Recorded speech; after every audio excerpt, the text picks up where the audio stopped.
₹3.27 કરોડના ખર્ચે નવનિર્મિત ગુજરાત હાઉસિંગ બોર્ડ કનપુર પ્રાથમિક શાળાના નવા મકાનનું લોકાર્પણ કરતા ધારાસભ્ય સંદીપભાઈ દેસાઈ.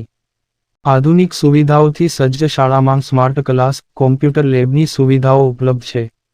સચિન વિસ્તારના પરપ્રાંતીય પરિવારના બાળકો માટે કનપુર પ્રાથમિક શાળા શિક્ષણ માટે ઉપયોગી બની છે એવું ધારાસભ્ય સંદીપભાઈ દેસાઈએ કહ્યું. લોકાર્પણમાં મેયર શ્રી દક્ષેશભાઈ માવાણીની વિશેષ ઉપસ્થિતિ રહી.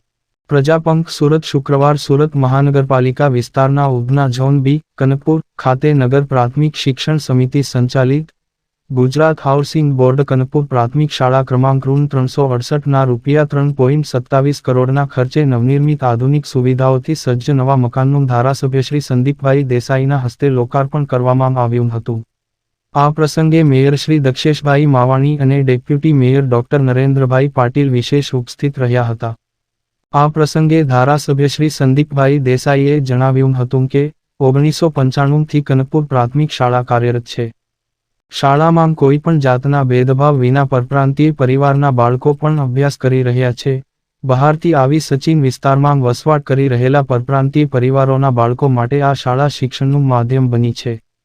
સમયની સાથે શાળામાં બદલાવ કરતા હવે શાળામાં smart class, computer room, playground, fire સાધનો જેવી અનેક આધુનિક સુવિધાઓ ઊભી કરી છે, જેનાથી બાળકોનો સર્વાંગી વિકાસ થશે. ગરીબ પરિવારના બાળકોને સ્માર્ટ શિક્ષણ મળશે, જેમાં સુરત મનપાના પણ મહત્વના યોગદાન અને શહેરમાં શિક્ષણ ઇન્ફ્રાસ્ટ્રક્ચરને વિકાસ આવવાના પ્રયાસોનો ઉલ્લેખ તેમણે કર્યો હતો. વધુમાં શ્રી દેસાઈએ જણાવ્યું કે મનપામાં સચિનનો સમાવેશ થતાં આ વિસ્તારમાં પાયાની જરૂરિયાતો સુવિધાઓ પૂરી થવા પામી છે. રોડ રસ્તા, સિંચાઈ, આરોગ્ય, પીવાના પાણી, વીજળી, ગેસ કનેક્શન જેવા લોકપ્રશ્નોનું નિરાકરણ થયું છે. અગાઉ અહીં પીવાના પાણીની સમસ્યા હતી, જેનું પાલિકા તંત્રએ સુખદ નિરાકરણ કર્યું છે અને પૂરતા પાણીની સગવડ આપી રહી છે. આ પ્રસંગે મેયર શ્રી દક્ષેશભાઈ મેવાણીએ જણાવ્યું કે શાળાનું નવું મકાન સંપૂર્ણ આધુનિક સુવિધાઓથી સજ્જ છે, ત્યારે આ સંકુલમાં અભ્યાસ કરીને વિદ્યાર્થીઓ ઉચ્ચ કારકિર્દીનું ઘડતર કરશે. ગુણવત્તાયુક્ત પ્રાથમિક શિક્ષણ મળ્યા બાદ બાળક જીવનમાં ક્યારેય પાછળ નહીં રહે એમ જણાવીને ઉપસ્થિત સૌ બાળકોને ઉજ્જવળ ભવિષ્યની શુભેચ્છાઓ પાઠવી હતી. આ પ્રસંગે સ્થાયી સમિતિના ચેરમેન રાજન પટેલ, શિક્ષણ સમિતિના ચેરમેન રાજેન્દ્ર કાપડિયા, સદસ્ય રાજેન્દ્ર પટેલ, દંડક ધર્મેશ વાણિયાવાલા, શાસક પક્ષના નેતા શશીબેન ત્રિપાઠી, ઇન્ચાર્જ શાસનાધિકારી મેહુલ પટેલ, કોર્પોરેટરો, સમાજ અગ્રણીઓ, મનપાના કર્મચારીઓ, વાલીઓ અને વિદ્યાર્થીઓ ઉપસ્થિત રહ્યા હતા. નગર પ્રાથમિક શિક્ષણ સમિતિ દ્વારા આજે 327 લાખના ખર્ચે જે શાળાનું નિર્માણ થયું છે, એમાં લગભગ 1955ની અંદર પહેલી વાર તાલુકા પંચાયત સભ્ય તરીકે ચૂંટાયો. ત્યાર પછી અહીંયા આપણે વોટર બનાવવાની શરૂઆત કરી. ધીમે ધીમે કરીને પહેલા શરૂઆતમાં આપણા સ્વર્ગસ્થ ભગુભાઈ એ ધારાસભ્ય હતા, પછી કિરીટભાઈ, ધનસુખભાઈ એમ કરીને બે ત્રણ મેટો ઉડા કરીને અહીંયા સ્કૂલની શરૂઆત થયેલી. આજની સ્થિતિ અલગ છે. આજે કનકપુરની વસ્તી ખાલી 30,000ની કનકપુરની વસ્તી છે અને આજે 15 ઓરડા 327 લાખના ખર્ચે સર્વ શિક્ષા અભિયાન અંતર્ગત આજે ખૂબ સરસ મકાન નિર્માણ થયું છે. મને લાગે કે આખા શહેરની અંદર આટલી મોટી જગ્યા, આટલી સારી જગ્યા મેયરશ્રી એવું લાગે મને. અને આપણા માટે આનંદની વાત એ છે કે અહીંયા બધી જ સુવિધા, તમારી ઉપર કોમ્પ્યુટરો પણ છે, બીજી બધી સુવિધાઓ પણ છે અને જ્યાં જરૂર પડે ત્યાં પણ નગર પ્રાથમિક શિક્ષણ સમિતિ મદદ કરે છે.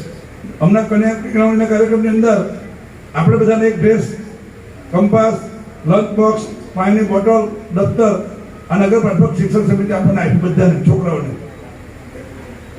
અને રાજનભાઈ હમણાં આર્ટિસ્ટ કરોડના ખર્ચે બીજો એક વધારાનો ડ્રેસ, સ્પોર્ટનો ડ્રેસ બીજો તમને ટૂંક સમયમાં મળવાનો છે, બરાબર છે? આર્ટિસ્ટ કરોડના ખર્ચે. એટલે મને લાગે આખા રાજ્ય કે દેશની અંદર આટલી સારી રીતે જો સ્કૂલ ચાલતી હોય તો સુરત મહાનગરપાલિકા તો એમ થોડું ખોટું નથી. બીજી વાત કે આપણે નસીબદાર એટલા માટે છે કે આપણા મેયર બી યુવાન છે. હમણાં લંડનની અંદર કઈ યુનિવર્સિટી, કેમ્બ્રિજ કઈ કે ભાઈ, ઓક્સફોર્ડ યુનિવર્સિટીની અંદર ત્યાં બાસરાપોર્ટે બહુ અઘરું કામ છે ભાઈ. આખા દુનિયાની સૌથી યુનિવર્સિટીમાં દક્ષિણ પણ નેતૃત્વ કરી એવા કીધું આવનાર સમય ઇલેક્ટ્રિક પર આવવું પડશે. મહાનગરપાલિકા હોય એ બધી જ એની વાહનને પણ ઇલેક્ટ્રિસિટી પર આવવું પડશે. એ લોકોએ આ બધી વાત કરી. મારો 3 વાગે જ્યારે સમય હતો ત્યારે મેં કીધું સુરત ભારત દેશનું સુરત એવું શહેર છે જે 2025માં બધી જ બસો ઇલેક્ટ્રિસિટી પર આવી જવાની છે. ડોર ટુ ડોર ગાર્બેજની વાત કરું તો અત્યારે 1200 અમારી પાસે વેન છે સંદીપભાઈ, એમાં 250 ઇલેક્ટ્રિક પર આવી ગયા છે. ત્યારે ત્યાં બેઠેલા ઘણા વિશ્વના ઉદ્યોગપતિના છોકરાઓ ત્યાં બેઠા હતા. ત્યારે એ લોકો સુરતની વાત કરી કે આટલું બધું સુરત આગળ છે એ આપણા સૌ માટે ગર્વ લેવા જેવા છે. એની સાથે સાથે છેલ્લા 6 વર્ષથી ઇન્દોર મહાનગરપાલિકાને સફળ એવોર્ડ મળ્યો હતો. ઇન્દોરની વસ્તી કેટલી 30-35 લાખ, સુરતની લગભગ 80 લાખ વસ્તી છે. હમણાં વસ્તી કરતા થઈ જાય ને પણ લગભગ 80 લાખથી ઉપર હોય. ડબલ વસ્તી ઓછા તો પણ આ વખતે આપણને આ સ્વચ્છતા એવોર્ડ મળ્યો છે. એના માટે પણ આપણા અધિકારી પદાધિકારીને પણ આપણે અભિનંદન આપીએ કે આટલું મોટું શહેરની અંદર ખાસ કરીને પરપ્રાંત વિસ્તાર ખૂબ છે સુરતની અંદર ઔદ્યોગિક વસાહતને કારણે, અને ત્યાં ગંદકીનું પ્રમાણ ખૂબ રહે છે. એવા સંજોગોમાં આપણને એવોર્ડ મળે ત્યારે આ ટીમને પણ ખૂબ ખૂબ અભિનંદન. સ્પેસનું બાંધકામ છે એટલે જ્યારે વિશ્વમાં કહેવા છે કઈ કોન્સ્ટિટ્યુન્સીમાં આવડું મોટું બાંધકામ છે તો કહેવા છે 84 વિધાનસભામાં. એટલે તમારા માટે અને અમારા માટે પણ ગર્વ લેવા જેવી વાત છે. આપણે ડુમ્મસ સી પેજની ઘણા ટાઈમની વાત કરીએ છીએ પણ સંદીપભાઈ અને સી આર પાટીલ સાહેબના નેતૃત્વમાં આપણે ફેઝ 1 અને ફેઝ 2 નું અત્યારે કામ શરૂ છે.